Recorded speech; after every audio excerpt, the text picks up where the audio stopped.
कि शादी के कितनी देर बाद हमल ठहरता है और कैसे हम उसका तयन कर सकते हैं। एक आम औरत को 80 ml तक 100 ml तक का ब्लड लॉस होता है, लेकिन अगर ये इससे बहुत ज्यादा है और दिन में कई कई पैड्स भर रहे हैं, this is something to worry about. खून की कमी वालों को ब्लीडिंग नहीं होती, यानी कि जिनको आयरन की कमी है, जिनका हीमोग्लोबिन कम है, उनकी ब्लीडिंग ठीक से नहीं होगी। डॉक्टर साहब मुझे ये बताइएगा कि कुछ खवातीन ऐसी भी होती हैं जिनकी ब्लीडिंग बहुत कम होती है और 7 डेज से बहुत कम, 3-4 दिन इनफ होते हैं बस, तो ये एक नॉर्मल चीज़ है या फिक्रमंद होना चाहिए इस मामलात के लिए?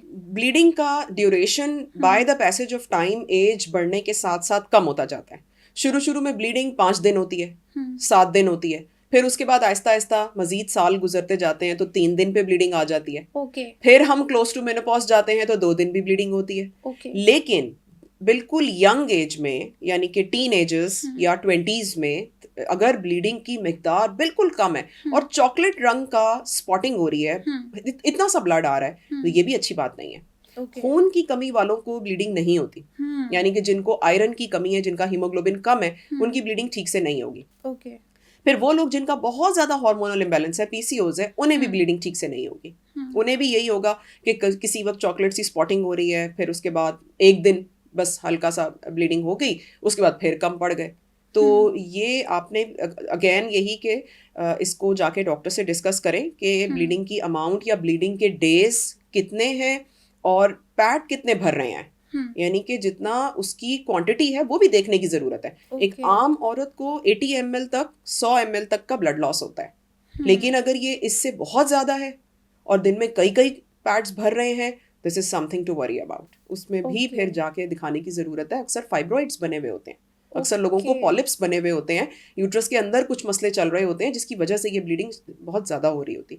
सो कमी की सूरत में आयरन, हीमोग्लोबिन, एनीमिया, ये देखने की जरूरत है, हार्मोनल इम्बैलेंस देखने की जरूरत है। मतलब ये नॉर्मल नहीं है अगर देखा जाए तो। डॉक्टर साहिबा, एक बहुत सेंसिटिव सा सवाल है जिस वजह से बहुत ज़्यादा प्रॉब्लम्स आती हैं बहुत ज़्यादा घरों में, लड़कियों को खासतौर पे ये फेस करनी पड़ती हैं कि शादी के कितनी देर बाद हमल ठहरता है और कैसे हम उसका तयन कर सकते हैं। जी, शादी के कितनी देर बाद से तो इसका ताल्लुक नहीं है, इसका पीरियड्स के बाद से ताल्लुक है। अब अगर तो शादी हुई है पीरियड्स ख़त्म होने के बिल्कुल अगले हफ्ते में, तारीखें ख़त्म होने के अगले हफ्ते में, तो वो बेसिकली हमल ठहरने का टाइम था। यानी हमें कम से कम भी अगर हम ड्यूरेशन को देखें तो वो 1 महीना लग जाता है। यानी शादी हुई और अगले ही महीने में टेस्ट पॉजिटिव आ गया, तो ये बिल्कुल कोई ऐसी गलत बात नहीं है। ये बिल्कुल ठीक है। 1 महीने के बाद हमल ठहर जाता होता है। इनफैक्ट मैंने कहा कि पीरियड्स खत्म हुए, शादी हुई और वो उन्हीं अगले शादी के 3-4 दिनों में हमल ठहर भी गया। डेफिनेटली, क्योंकि वो टाइम था ना प्रेगनेंसी का, तो मियाँ बीवी के मिलाप से वो प्रेगनेंसी ठहर गई और अगले 20 दिन बाद, 15-20 दिन बाद टेस्ट भी पॉजिटिव आ गया।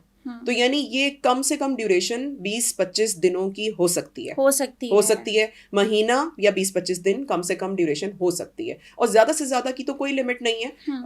एवरेज अगर हम बात करें तो लोगों को 3 माह बाद हमल ठहर जाता है शादी के, और अक्सर लोगों को डेज का नहीं पता होता।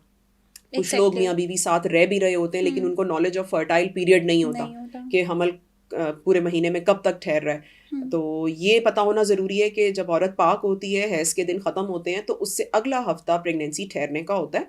If you are planning pregnancy तो उन दिनों में मियाँ बीवी के मिलाप के लिए हम रेकमेंड करते हैं, and if you are not planning pregnancy तो उन्हीं दिनों में आपने परहेज़ करना है।